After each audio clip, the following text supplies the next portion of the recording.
20 years. Can you imagine? Strategy Center is 20 years, and I have been here for about 10 years. That means that I'm a part of it, and it's a part of me.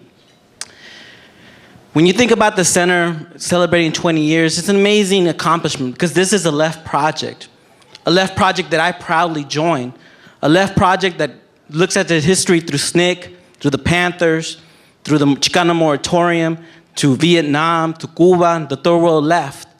That's why I joined this place. You know, when you think about 20 years, that means that it started in 1989. 89, it's a watershed year. 89, the Reagan Revolution was in its height. Margaret Thatcher said, there's no alternative. Tina, she called it. And everybody, that was the real game, Tina. Most of the left felt pretty defeated, pretty confused as the Berlin Wall came down, as Tiananmen Square, shake down, the Soviet Union falling. And actually, many on the left started drinking the Tina Kool-Aid. They actually started believing that to be true, that there was no alternative. And why wouldn't it? It really did look like there was no alternative. But let's fast forward history right now and look at Latin America right now, 20 years later. Who would have thought that after neoliberal pillage, after interventions by the US in the name of democracy, in the name of drugs or free trade, that Latin America would be where it's at right now? Let's look at it. ALBA, the Bolivarian alternative for the Americas.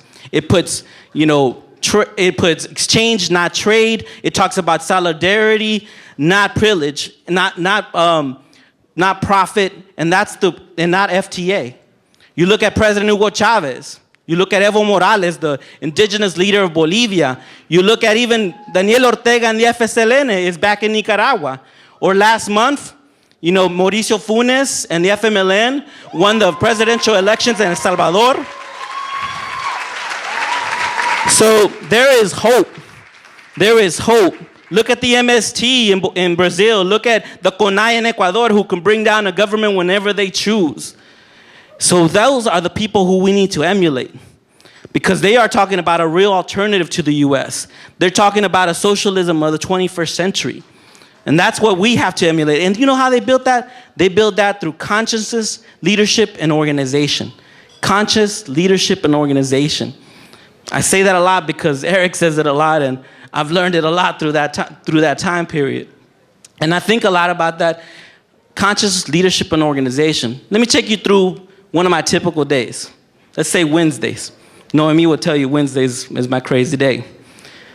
Wake up, go out and meet up the organizers who go out on the bus with their contacts, and we talk about how's it going out on the bus? What are the hard issues to really address with some of the bus riders?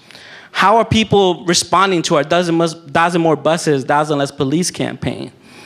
How can we get 300 calls into Mayor Villaraigosa or Supervisor Ridley Thomas by the end of the week? How can we get 50 new people to the MTA board?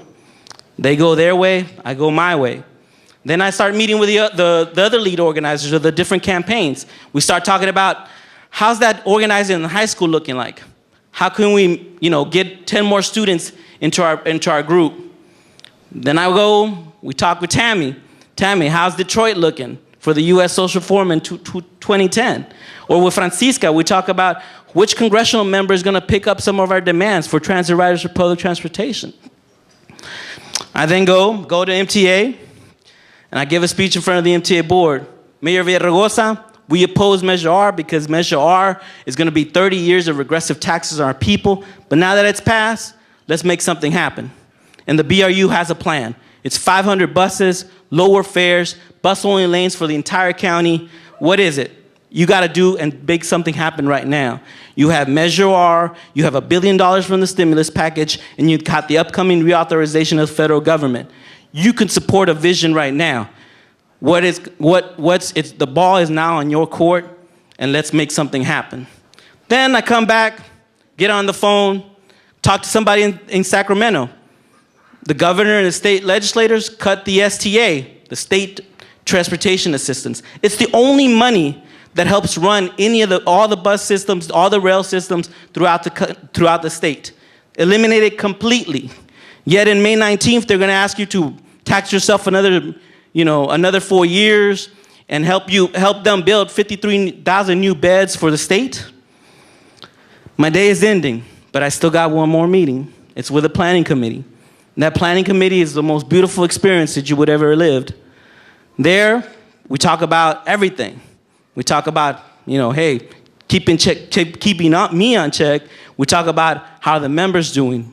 What's the upcoming meeting? How are we doing with academics for the Bus Riders Union Plan? How's Korean translation?